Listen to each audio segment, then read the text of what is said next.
March 31st, the 1 year anniversary of the fourth day of my parents' murder trial. It is the 1 year anniversary of my 24th birthday, so I was in the courtroom on my birthday, and it is the 3 year anniversary of the last day that I saw my mom, and it just popped up on my Facebook memories too that we woke up super early, like 5 in the morning. We went out to a wildlife refuge, and we actually got to see wild moose. So that was really a unique and fun experience to be out there with my mom. And then she left my college town, and I said, I'll see you in a couple weeks. And I never got to see my parents again. So far, the first 3 days of trial was our prosecution side, and of course there was cross-examination, and any witness that we had up on the stand, the defense attorney also was able to question them, to which they had no argument, I swear. They were looking dumb. And it wasn't just me being biased of like, oh, I hope we win, like, serious stuff happened, but they just had no real good argument. But the fourth day, this last day, was when the defense had their paid toxicology expert come in, and basically, of course, because he's paid, he got up there and said that because the defendant, Miss Ireland, had been taking these substances for an extended period of time, she had built a tolerance, and therefore that is the reason that she needed to take more. So reading in between the lines, they are admitting she was taking more than prescribed. So it's like, even with their paid person, you are admitting that you're exceeding the dosage.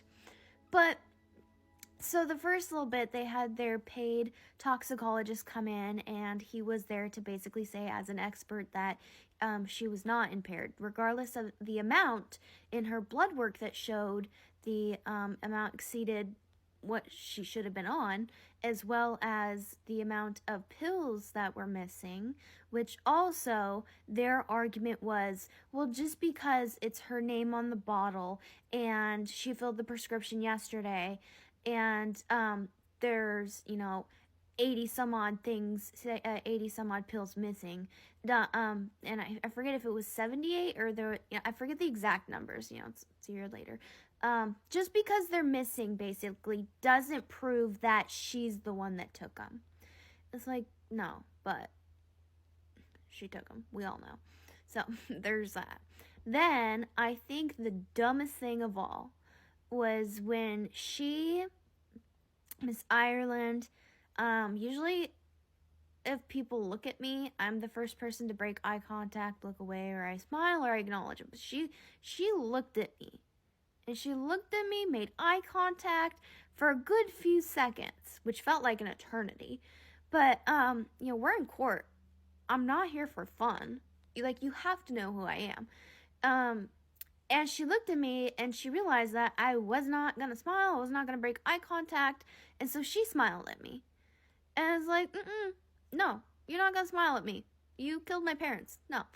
And so she smiled at me before walking up and getting up on the stand, and she just, shared her pity story, feel bad for me, I was having anxiety, and this person, I was gonna go help them because they were a good family friend and their mom passed away, and the whole, anyways, something that I also thought was dumb but also interesting is nobody showed up for her the first 3 days because everything else was making her look bad. But I don't know, maybe 20-30 people came on this fourth day because she was going to get up on the stand, and she did, to share her sob story, her, poor me side.